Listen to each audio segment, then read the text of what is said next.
Good morning. We'll give everyone another minute or so to join the Zoom room, and then we'll get started.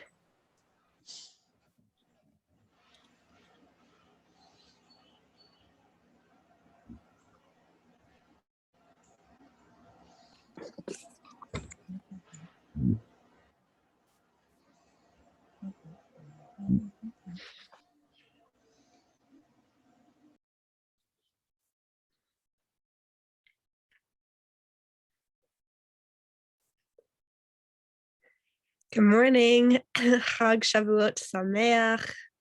May this be an opening day of revelation and of deep learning and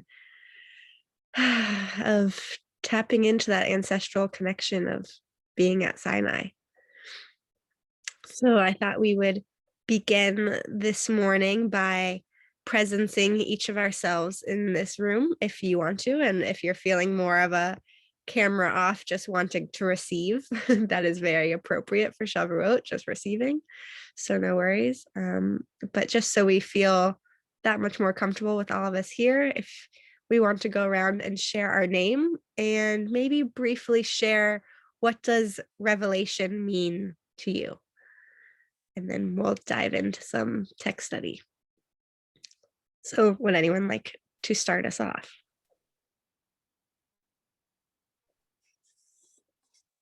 I'd say I'm Nancy Cohen, and openings. Beautiful. Thank you. I'm Betsy Stark, and I think just always looking for different points of view.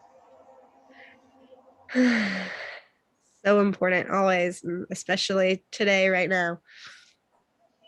I'm Kim Lerner. I'm in Florida, and revelation to me is being open to hearing the wisdom that is constantly available to me. I'm Ira, and I'm in Florida as well. And for me, revelation is orientation. It's seeing the coordinates that are out there that I want to orient myself towards. I love that. Thank you. I'm Isaac, calling in from Oregon. And yeah, revelation is just a heart space that connects me to God. Sweet. Would anyone else who's off camera like to share what revelation means to you? And no worries if not. I'm Abigail from California, and to me, revelation means listening. I'm Kathleen in Portsmouth, Virginia, and I'm not sure, I haven't thought of this before. Maybe insight might be something that I would start with. Absolutely. Well, I'm so happy you haven't thought of this before. That's part of the hope and intention. And so may this study today continue to open some of that up. And so we are going to do some text study to start us off. And some in Torah and some in Talmud. And so we will first say the blessing for Torah study. So I'm going to put it in the chat in case you're not familiar with it, and so we can join together. Baruch atah Adonai Eloheinu melech haolam asher kiddushanu b'mitzvotav v'tzivanu la'asok b'divrei Torah. And so I'm going to screen share, and let's hope this works. I tested it beforehand. All right, do you see Safaria on your screen? Yep. Awesome.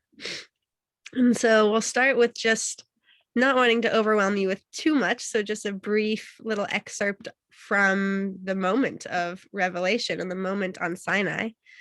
Vayahi baredet Moshe mahar Sinai ushne luchot ha'edut biyad Moshe biridito min hahar uMoshe lo yada ki karan or panav bidvaro ito. Would anyone like to read the English for us, please?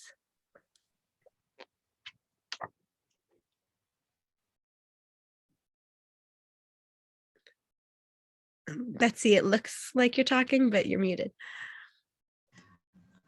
So Moses came down from Mount Sinai, and as Moses came down from the mountain bearing the 2 tablets of the pact, Moses was not aware that the skin of his face was radiant, since he had spoken with him. Big H. Thank you so much. Just any just immediate thoughts or reflections or anything stand out to you or come up for you from just reading this short excerpt?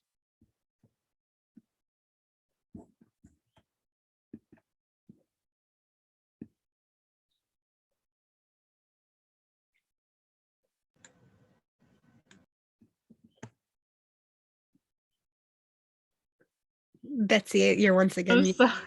sorry. Well, I don't know how, it sounded like it was really a lot to carry, and that he was, it's interesting, the skin of his face was radiant. So I'd love to know what those words, this is a translation, what those words are revealing underneath. Yeah, absolutely. That's actually the exact part that really stands out to me. So it's the Hebrew is keren or panav. And that's what's saying that his skin is radiant. And it's specifically this word, keren. Oh, sorry, it keeps sliding. Or karan, excuse me. And so, yeah, it shows you in the dictionary here, karan is to shine, to send out rays.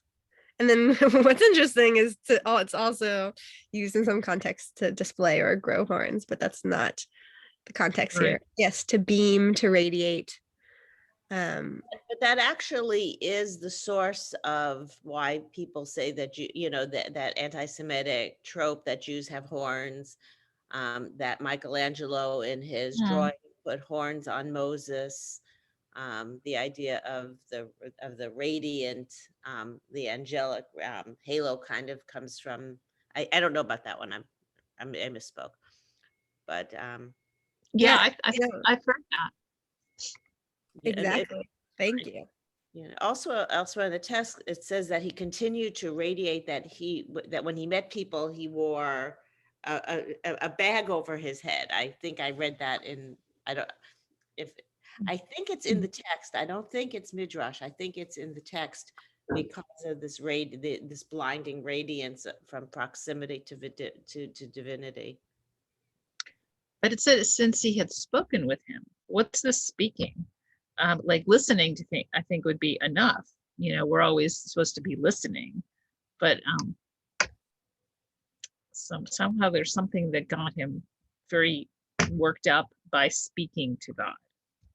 Yeah, that's a great point. What's interesting is, so that's the bidvaro ito or bidavro ito, and that could actually also be translated as like in his word with him. So it could actually just be referring to in God's word. Okay. But yeah, this translation goes with the words that spoken with him, which is interesting to think about. That means not just receiving, that also means giving. Yeah. Great. Well, so this is kind of just a small framework. And so if there are no other thoughts at the moment on that, we'll go on to our main text that I think we'll see some connections in. And so this is going to Talmud, to Ta'anit 23a. And it's part of the story of Honi the circle maker, if you are familiar with that. And so we'll read just the English. Would anyone like to read for us, please? I can take the English. Thank you. The sages taught, once most the month of Adar had passed, but rain had still not fallen. They sent this message to Honi HaMa'agel, pray and rain will fall. He prayed, but no rain fell. He drew a circle in the dust and stood inside it, in the manner that the prophet Habakkuk did, as it is stated, and I will stand upon my watch and set myself upon the tower, and I will look out to see what he will say to me, and what I shall answer when I am reproved. This first is taken to mean that Habakkuk fashioned a kind of prison for himself where he sat. Honi said before God, Master of the universe, your children have turned their faces towards me, as I am like a member of your household. Therefore, I take an oath by your great name that I will not move from here until you have mercy upon your children and answer their prayers for rain. Rain began to trickle down, but only in small droplets. The students said to him, Rabbi, we have seen that you can perform great wonders, but this quantity of rain is not enough to ensure that we will not die. It appears to us that a small amount of rain is falling only to enable you to dissolve your oath, but it is not nearly enough to save us. Honi said to God, I did not ask for this, but for rain to fill the cisterns, ditches, and caves. Rain began to fall furiously until each and every drop was as big as the mouth of a barrel, and the sages estimated that no drop was less than a log in size. The students said to him, Rabbi, we have seen that you can call on God to perform miracles, and we will not die. But now it appears to us that the rain is falling only to destroy the world. Honi again said before God, I did not ask for this harmful rain either, but for the rain of benevolence, blessing, and generosity.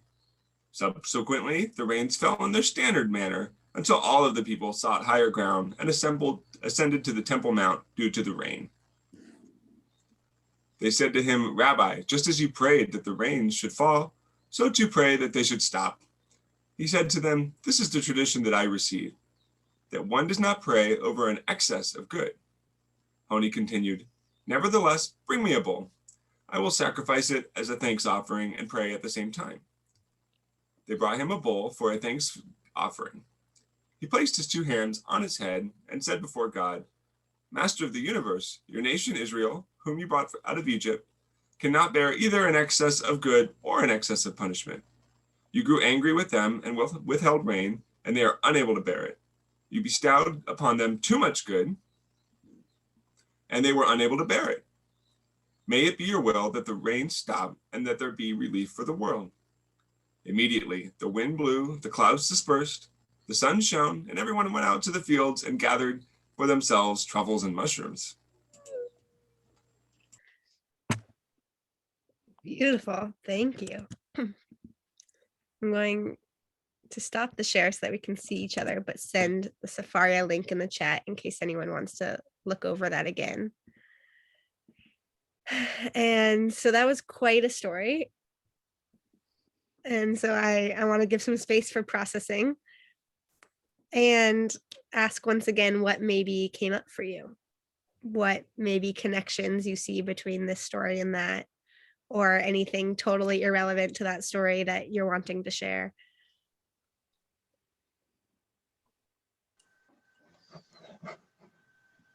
That it's raining in San Diego for the first time in a long time. Amazing. Maybe it's the work of Honi the circle maker.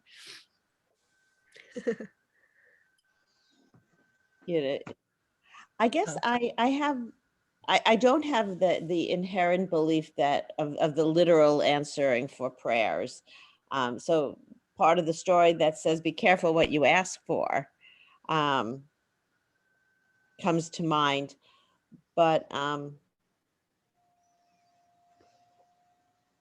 more than that, sometimes I think we don't really know what we want when we ask for it. So it's, try to sit in your reality and create a blessing from what reality offers. Absolutely. I think we're quite the Goldilocks people. We don't want it too hot or too cold, or we need it just right. And that's a really good story to remind us that we shouldn't heat up the planet too much. There, we don't really have other planets to go to, but politics be what it is. So we should be careful. Yes. Thank you for bringing in that lens. And that's kind of my more understory lesson in this lesson is I'm actually not focusing on the environmental piece, and obviously very intentionally bringing in a text that has a huge environmental piece. And so, yeah, I really appreciate you naming that. I'm curious anyone's thoughts on this last part of immediately the wind blew, the clouds dispersed, the sun shone, and everyone went out to the fields and gathered for themselves truffles and mushrooms.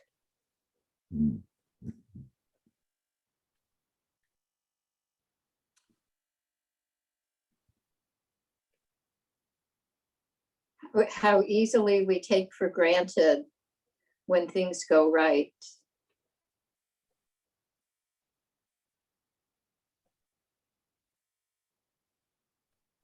Interesting. Thank you. Sorry. It seems so so much not like, remember how they complained about the manna? You know, it was so bland. Like this mushrooms and the other truffles. I mean, that's really rich food, you know. So those are, I mean, wow, they're living high on the hog. So. Thank you. Yeah. And I'll read aloud. Lev Fox shared that something beautiful can manifest from something unwanted or even destructive. Yeah, absolutely. Why specifically mushrooms and truffles? What were they going to do with what they gathered?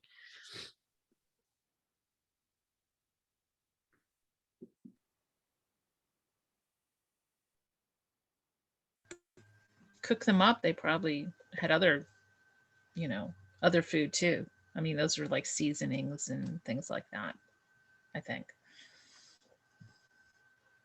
It wasn't like they were given bread or essentials. Those are, I think, are really go beyond the essentials. I'm not sure that mushrooms and truffles are, do we really see them after rain? Mm-hmm. That they show up after rain? Yeah. Okay. So in areas where they thrive and grow, that's absolutely their season is rain season. Yeah, the moisture brings them out. Yeah, and as a mushroom hunter, I can tell you that they like those medium rains, and they don't like drought, and they don't like storms. So it was the perfect rain for a mushroom. Why, I don't know. Right. So that why really intrigued me every time I read this, especially because then that's kind of the end of that part of the story. And it obviously the Talmud goes on, but it never acknowledges the mushrooms and truffles again, and never that kind of seems like that's the climax, that's the peak, that's the closure. And I'll share it. Leif wrote in the chat. He wrote medicine, food, nourishment, and they wrote the perfect conditions for something to grow. And so after that really captured me, I wanted to find where else mushrooms and truffles were mentioned in the Talmud, to try to connect some of these threads and understand really what's going on in this story. Because then when I started to look more closely, I would see that, this idea of that the rains had fallen. Rains are so clarifying and purifying and cleansing. So they're kind of wiping away something new. And then the sun shone. And the Hebrew for that, I'll show you, is Vizarcha Hachama, which Hachama is kind of the rabbinic word for sun. Cham means hot. And so Hama is sun. And that's actually my Hebrew name is Hama. And Zarcha is actually a synonym to the word Karan that we saw in the Torah in regards to Moshe's face radiating and shining. This is another word for shining and radiating, and particularly in regards to the sun shining. And so that connection really grabbed me, in that, oh, okay, so Moshe just had this divine encounter and he's radiating, and then now like the rain cleared everything away and the sun came out to shine, just kind of similar to the word enlightenment, is this idea of light coming out and of a deep, profound spiritual shift. And then there are mushrooms. So with all of those thoughts, I found some other spots in the Talmud. And so once again, we'll only read the English, and this one is way shorter than the last. If someone would like to read, please.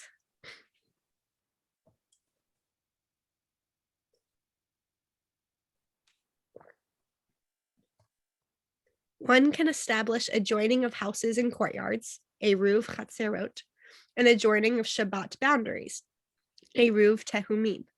And similarly, one can merge courtyards to permit carrying in a joint alleyway on Shabbat. This can be done with all types of food, except for water and salt. This is stated as a halacha with specific exceptions. And yet one can ask, is there nothing else that can be used for an eruv? But there are truffles and mushrooms, which also cannot be used for an eruv because they do not offer nourishment.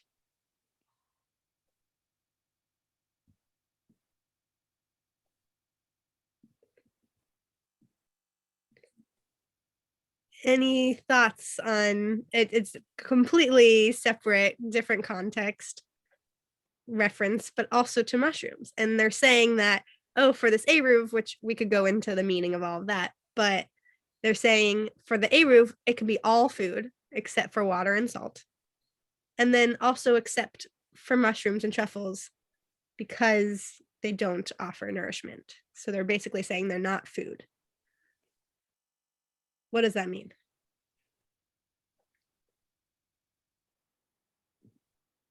Betsy, you're muted. Yeah, I know. They're wild food. You can't like cultivate them. Like you can't have a garden and plant things in rows and things like that. Truffles and mushrooms, you have to go hunt for them. Ginseng, there's certain kinds of things that you can't produce agriculturally. At least maybe back when. That's a good point.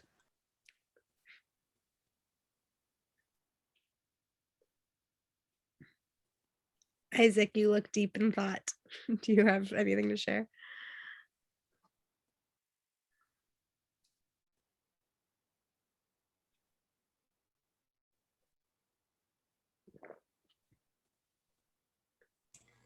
That statement of they don't offer nourishment, but they are offering something because they're still being presenced.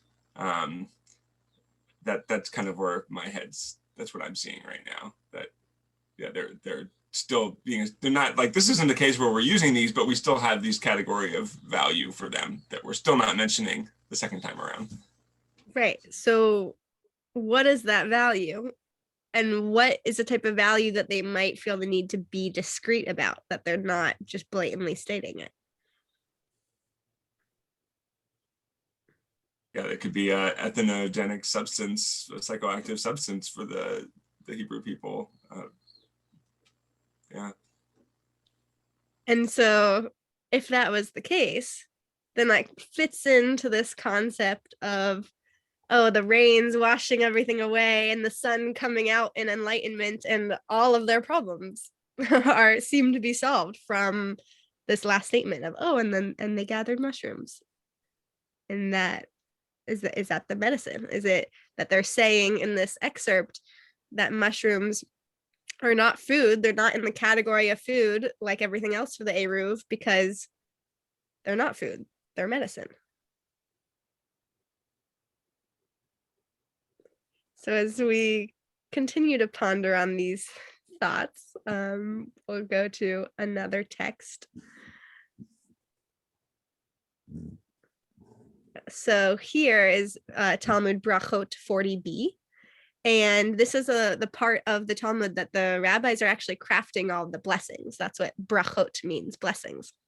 And so you may be familiar, the blessing for vegetables that grow from the earth is Baruch Atah Adonai Eloheinu melech haolam borei pari ha'adama, which means fruits of the earth. And so then way later in brachot, they discuss this piece, that they seem to just assume that mushrooms would not be in the borei pari ha'adama category. So they're talking about blessings, and they say similarly, over salt and over brine and over truffles and mushrooms, one recites by whose word all things came to be. Shechakol nehiyeh bidvaro, which is the blessing you would say over everything. If it's all different categories and you're not going to say blessings for the bread and the fish and the fruit and the vegetables and all the things, you say Baruch atah Adonai Eloheinu melech haolam shehakol nehiyeh bidvaro. So they're saying mushrooms go in that category rather than in the vegetable category. The Gemara asks, is this to say that truffles and mushrooms are not items that grow from the ground? Wasn't it taught in a Baraita? One who vows not to eat from the fruit of the earth is forbidden to eat all fruit of the earth. However, he is permitted to eat truffles and mushrooms. And if he said, all items that grow from the ground are forbidden to me, he is forbidden to eat truffles and mushrooms. Apparently, truffles and mushrooms are items that grow from the ground. So this strange distinction that they're making right now, the only really different discrepancy in words is they say from the fruit of the earth, or they say all items that grow from the earth. So they're saying, like, if I'm saying I'm not eating the fruit of the earth, then I can still eat truffles and mushrooms. But if I'm saying I'm not eating anything from the earth, then I can't eat truffles and mushrooms, which is a really strange discrepancy to be playing with. Any thoughts?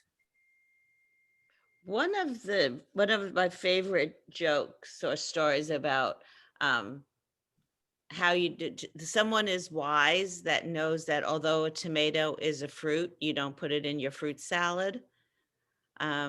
Maybe there's a little play on its fruit nature or its vegetable nature, that there's something different about both of these items.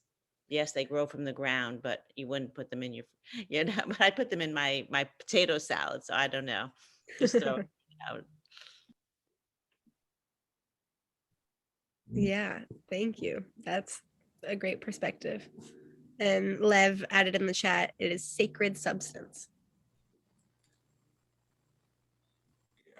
Like mushrooms, if nothing fruits from the earth, mushrooms do, right? They're like these mycelia hanging out, and then with the right conditions, like it's called a fruiting body, the thing that you see. But I can't remember how long, 600 million years ago or a billion years, it's a long time ago, they split off, the fungi queendom split off from the plant and animal kingdoms. Those are like separate, it's like a separate thread of existence. So it's really not a vegetable. It's like, it's its own whole category of, like evolutionary biology puts it over here. So we're like really saying a blessing for like a whole different type of creation here.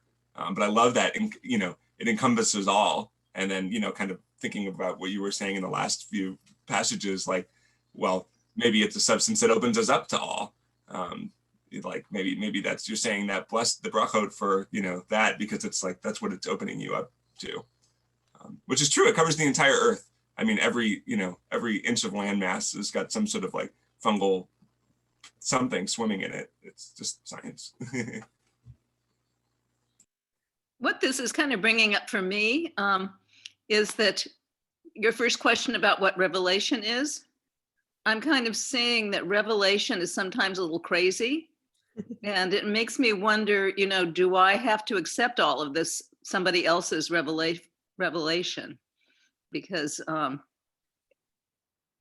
can get really, can feel disoriented with it all. I love that. Thank you. Would you like to go more into detail specifically of the revelation that you're not wanting to accept?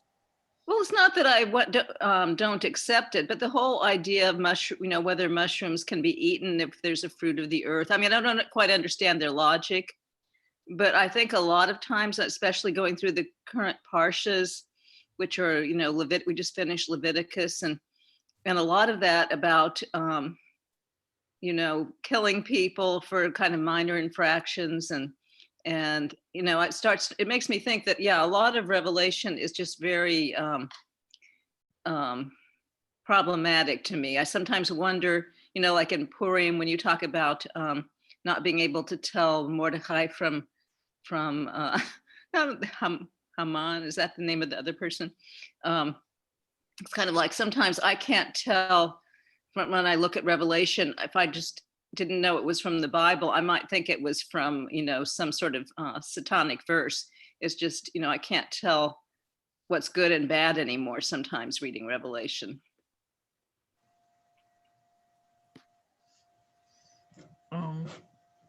Can you hear me? My thought is that maybe it's not so much about the food, but it's like if what you say you're going to do, like if you're going to say you're not going to eat this, that means also you should know better not to eat this.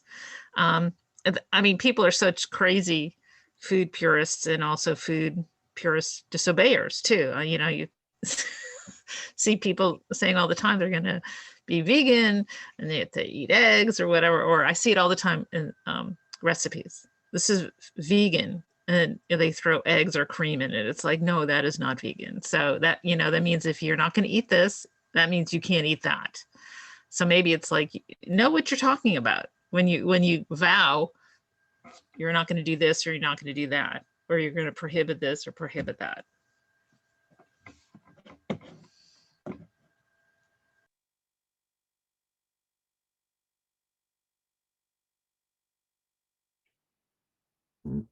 Interesting. Thank you. Any other thoughts on, I guess, to bring us through a mental review? So we started with this image of Moshe coming down from Sinai with a radiating face. And then we went into the story of the people needing rain and Honi praying, and then the rain clearing and the sun radiating just like Moshe's face, and then mushrooms growing and everyone going out and gathering them. And then we dove into this idea of mushrooms not being considered food, and what does that mean if they're not food? And then especially then we dove into, okay, but if they're saying blessings over mushrooms, then they are consuming them. So what does it mean for them to say that they're not food, yet they are consuming them? Then what are they? And so with those four texts kind of strung together and thinking of them together, what else maybe comes up?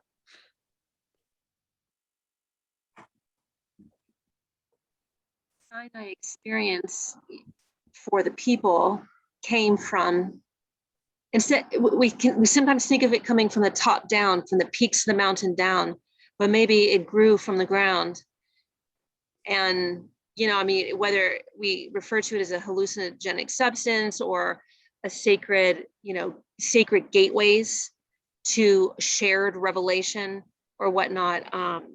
I keep thinking like as above, so below. So maybe. I love that. Thank you. And that brings up, what other revelations do we or can we receive from the earth herself?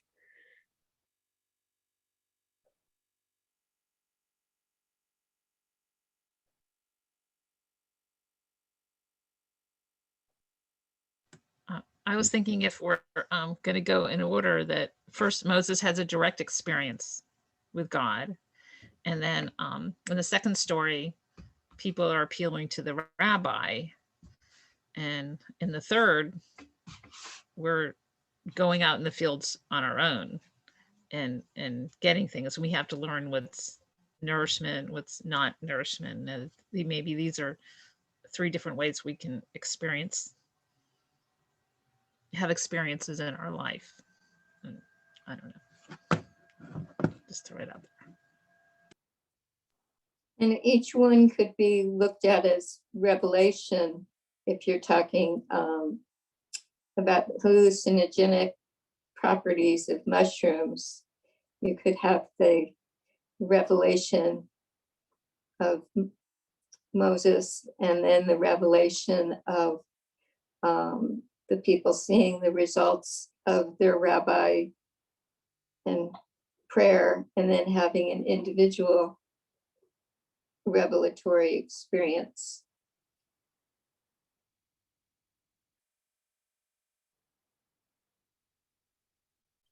Absolutely. Thank you. And Lev in the chat added, the mushrooms are our teachers.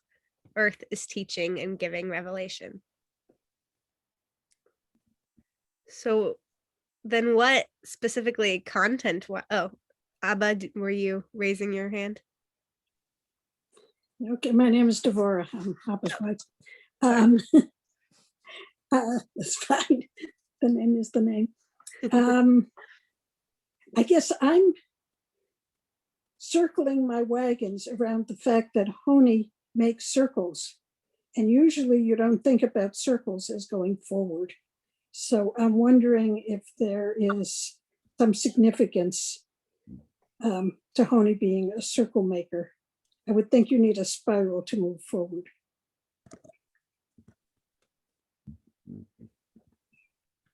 I love that perspective. Thank you for bringing that up. It reminds me that Rabbi Zeliga Golden talks about that the Jewish calendar is not a circle. It's a spiral, in that every year when we come around to Shavuot, let's say, yes, we are returning to the same spot on the calendar, on the circle that we were, but we're that much deeper than we were the year before. So every year we spiral deeper and deeper as we go through the cycle of the year. So I love thinking of that in this context. Why do you think it's a circle rather than a spiral?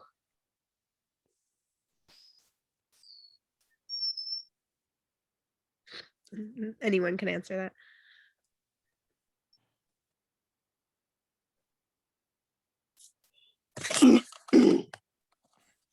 Well, he was answering direct questions, direct requests. Wasn't going deeper, was just one level.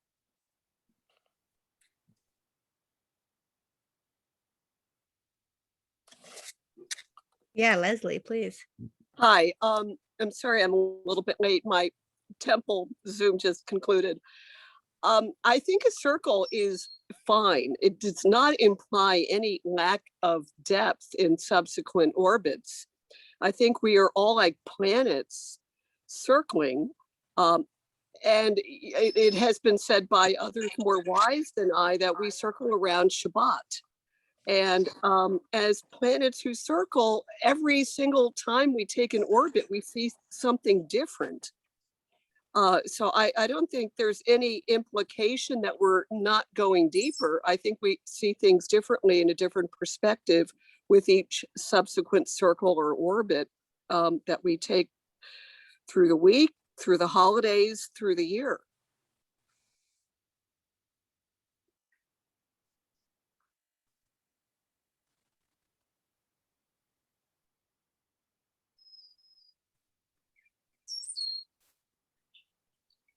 I think it's sort of like when you go to a museum and you see a masterpiece.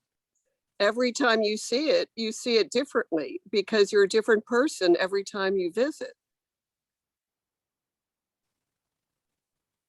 Yes, thank you. And of course, the same sentiment is shared with the Torah Parsha every year, returning to the same Parsha.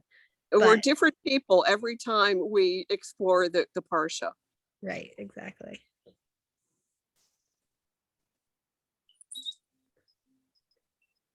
Circling can also be getting stuck. You say I'm going around in circles. You know, you're kind of, sometimes you can get stuck circling over and over again. That's a great point. It's interesting that that phrase kind of has the opposite meaning of the connotation that we're hearing from circles.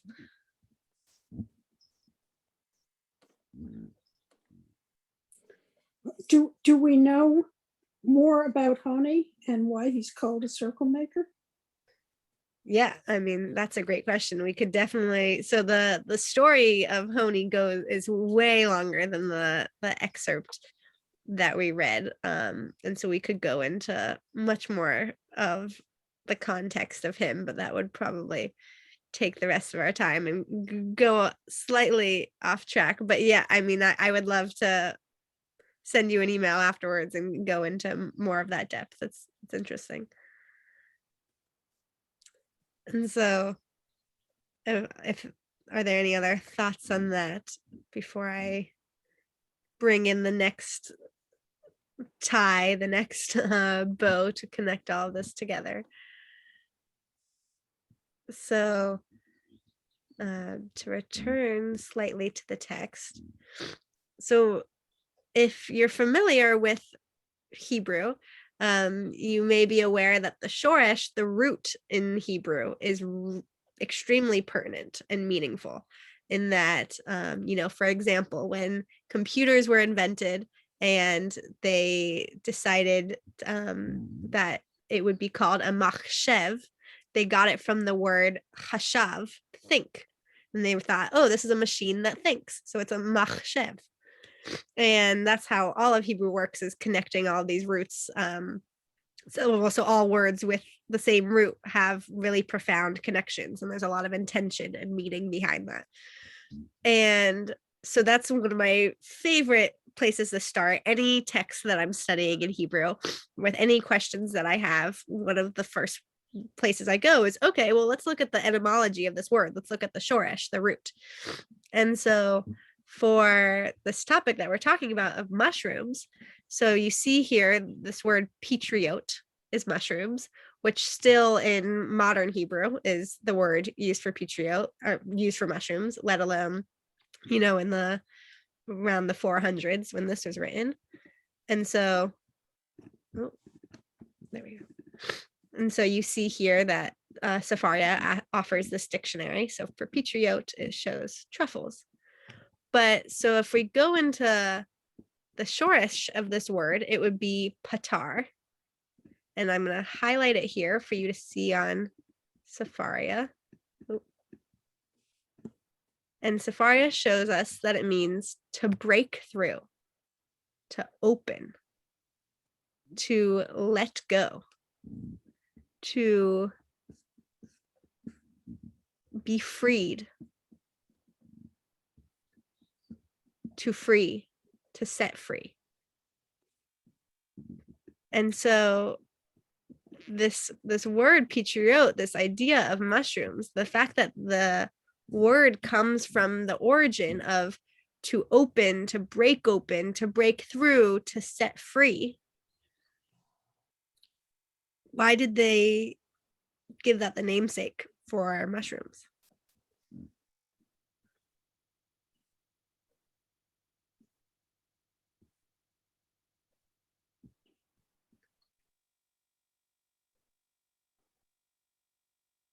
I've been chatting just putting my thoughts in the chat, but continuing that, if the world or the cosmos or our perspective of life or whatnot is contained within the boundary of a circle, within the perimeter, and I picture, so these words or these mushrooms or whatnot are those which break through the perimeters of perspective or the boundaries ascribed to our understanding.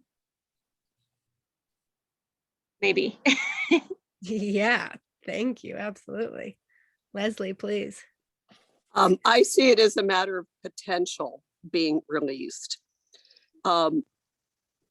Unlike other things that spring from the earth from seeds, mushrooms wait until their moment of when things are just right for them, whether it be rainfall or other conditions. And it's a matter of potential expressing itself, not necessarily according to human time, but earth or nature's time, in the divine, in the divine way things happen.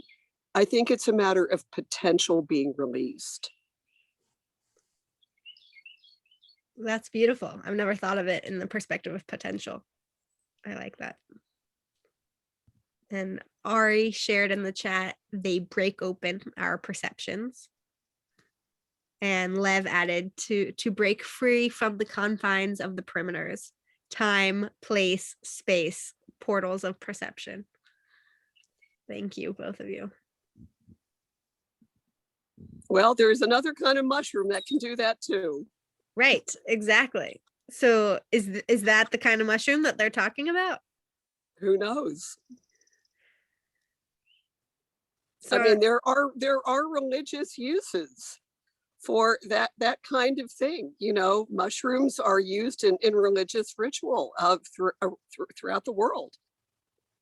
absolutely. So I know you joined us slightly later, but so the other texts that we went through seemed to imply that, like the idea that we were talking about with Honi the circle maker is they were having all these drought problems and all this, and then the rain came and cleansed everything away, and the sun came out and shined in enlightenment, and then they went and gathered all the mushrooms from the field, is what the Talmud says, and it doesn't say what they did with the mushrooms.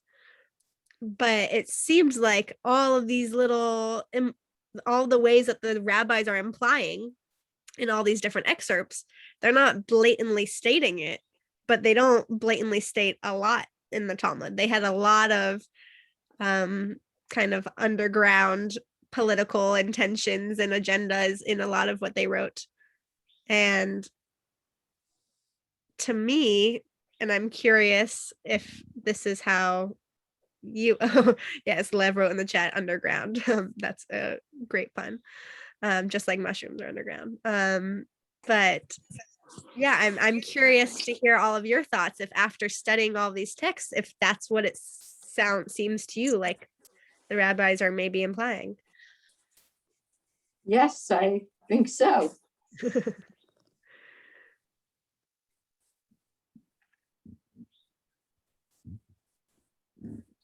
And Betsy wrote in the chat, there are hallucinogenic qualities, but also in the past, perhaps mushrooms and truffles could or will not be farmed. They were treats they could not be planned for, and people would disrupt their routines or schedules. They would go forage for them.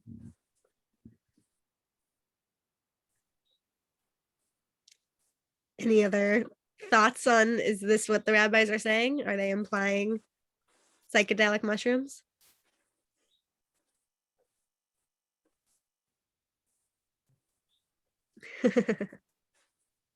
Well, thank you for, Lev wrote, hopefully. I guess I just want to make the point that some mushrooms can be poisonous, and that you have to know what you're looking for when you find a mushroom and you want to eat it. You need to know if it's pretty, it might be poisonous. It's sort of a rule of thumb. Yeah, absolutely. And so that's an interesting part too, that they must have been fairly familiar with foraging if the Talmud so casually references them gathering them. We need knowledge and discernment in this process. Absolutely. And so one of you at the beginning of this session said that to you, revelation means bringing in all the different perspectives. And I think that's such a beautiful perception and understanding of revelation, because I think such an important part of all text study, but more so of life in general, is always considering every perspective. And that doesn't mean we agree or believe in every perspective, but we discuss it in conversations like this. And we push ourselves maybe past any irrational societal lines that have been drawn to think, what would it mean if this is the case? And so in this example, like, let's say, I'm not saying you need to believe it or agree with it, but what if the rabbis in all of these cases are implying, like, yes, we believe in and engage in these deep spiritual encounters with this plant that grows from the ground. It's not something made in a lab. It's literally the divine, the Shekhinah, offering us this medicine. And to think about, the first human to, whether or not these are psychedelic mushrooms, there was once a very first human who picked up a mushroom and had no idea that it was psychedelic and ate it and experienced a psychedelic journey for the first time and had never heard of what a psychedelic journey was because there was no other human had ever experienced it. There had to have been a first human to have that experience. And nothing, just like in Torah and in Talmud and in life, nothing is really accidental. Like there's not a plant that like wasn't intended to grow. And so the fact that they have this sacred, profound property and ability has some type of intention. And the fact that it can make the sun shine just like how the divine encounter can make Moshe's face shine, and what that means, that it's beautifully changing something, is just one means of revelation. It's one way to spend Shavuot is, oh, what does it mean if the rabbis are actually telling us, okay, mushrooms are a beautiful tool to open up the spiritual realm. And what does that mean? And where do we go from there?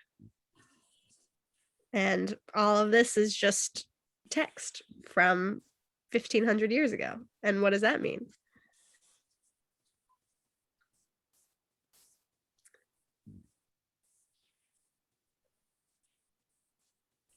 So I know I feel more alive and feel more in connection with the Shekhinah when I question the boundaries around me and when I understand texts in this way. And so I hope this has enhanced your Shavuot in a very unexpected way and in a beautiful, nourishing, maybe thought-provoking, maybe something you'll walk away from this with. And so I would love to conclude with, if you want to share one word or one sentence or one thought that you are walking away from this session with.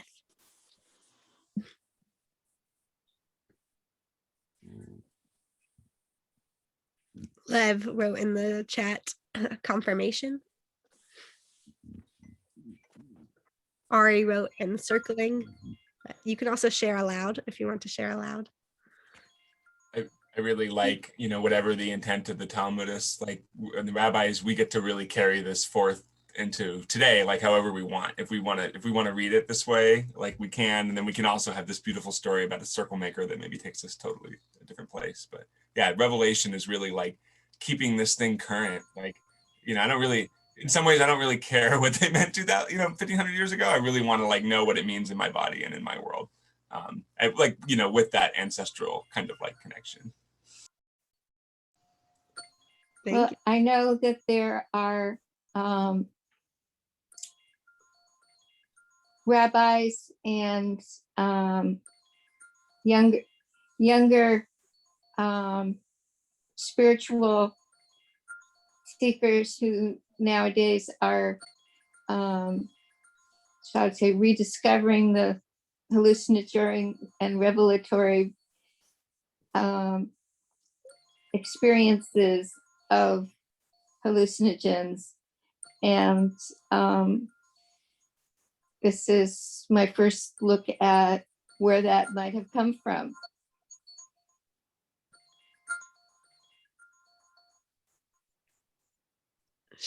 Shamati, I hear you.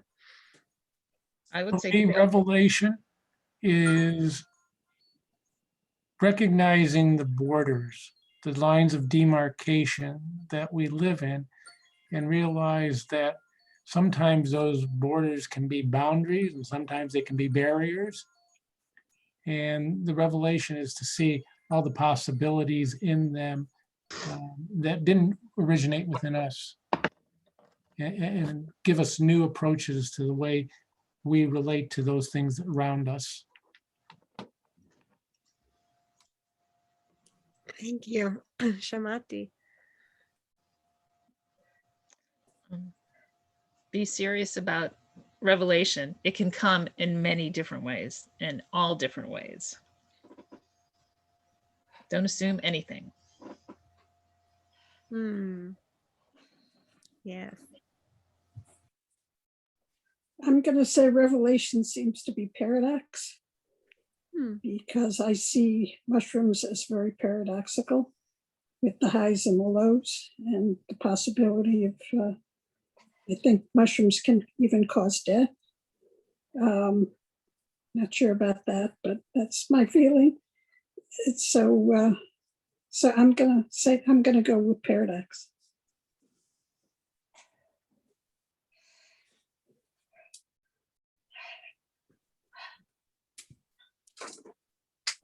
Anyone else like to voice anything that they're walking away from this study with?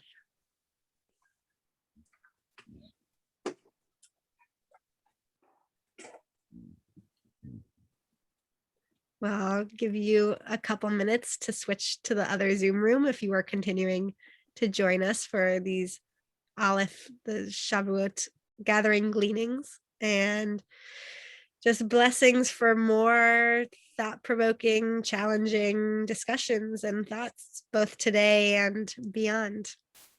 Chag Shavuot Sameach. Thank you.